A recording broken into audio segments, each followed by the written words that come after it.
So today we're having coffee with Vanessa Reilly, one of the authors of our new pre-primary books, Oxford Splash. Well, you might have been expecting tea with Vanessa Reilly because of my British origin, but actually most people drink so much coffee I could keep George Clooney in a job much longer than, say, Hollywood could. Vanessa, where are you originally from? Well, I'm from a small place.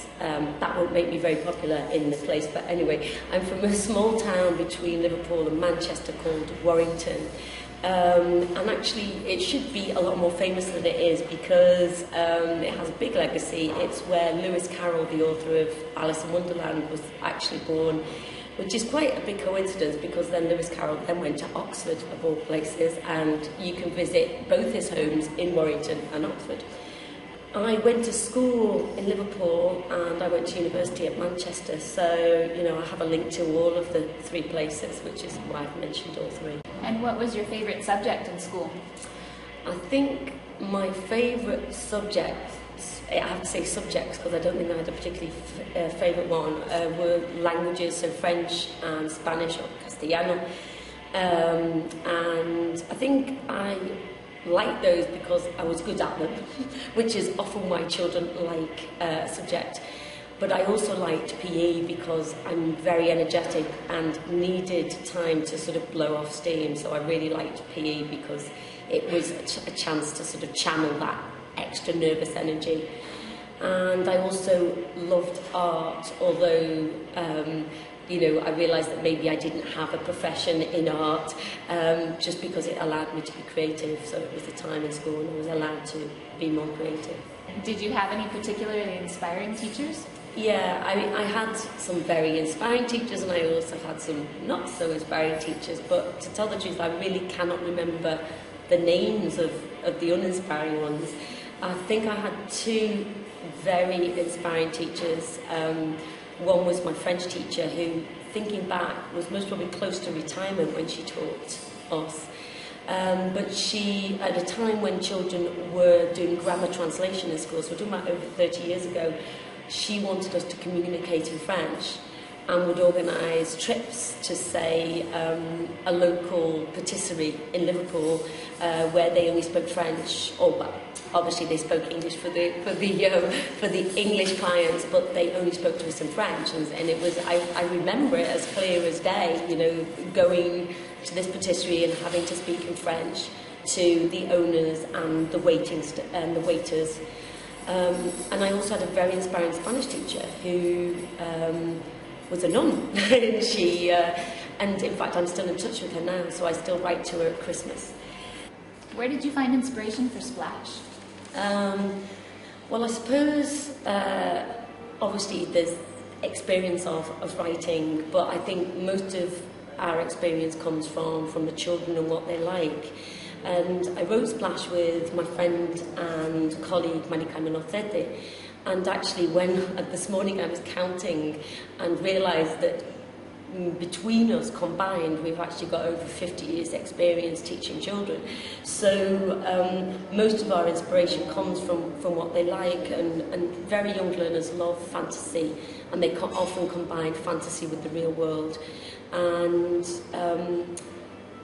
you know, I know that they really liked Cookie and Lulu and Denzel from Three in a Tree, and obviously didn't want to produce the same at all. We wanted something very different. But, you know, we see the value of having personified animals. And why do you enjoy teaching very young learners? Oh, right. I mean, I enjoy teaching all children in primary, but I think my favourite ages are 3 to, say, the end of first cycle, so 8. And I think it's to do with the fact that they are always so enthusiastic.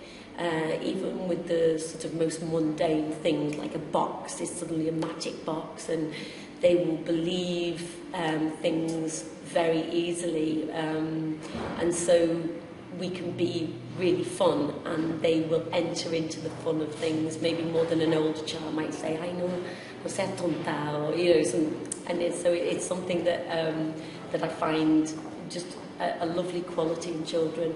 I think they're very flexible and very adaptable, so you will find that you can speak in English to smaller children all the time. They're not going to say no me entero, they just take everything and they read the information. So you might say, what colour do you think we have to colour cookie? They take colour and cookie and suddenly say red, or so it's something that they that I find them very easy to work with. So Vanessa, what motivates you to learn?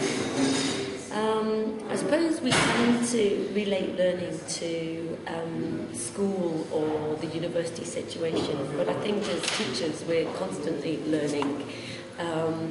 And something that was said by an American teacher from last century called Claude A. Fees, spelled F-U-E-S-S, just in case you're looking for it. And he said, I was still learning on the last day of class. And I think that's true. I think we're constantly learning from questions that our students ask us, of things that we think are completely obvious, and then we suddenly think, oh no, I have to rethink how I'm going to explain that to them, or oh, that didn't go as well as I thought it would, maybe next time I'll do it. So I suppose learning is all to do with, as well as being a reflective teacher and reflecting on what you're doing all the time, and often you're made to reflect by the children. Frank A. Clark, again an American writer and cartoonist, said, every adult needs a child to teach. It's the way adults learn. And I think that's true, that children, by their questions and their whole enthusiasm for learning in class, makes us question the way we do things, and it helps us as adults, as teachers, learn from the experience. Great, thank you, Vanessa. Okay, thank you.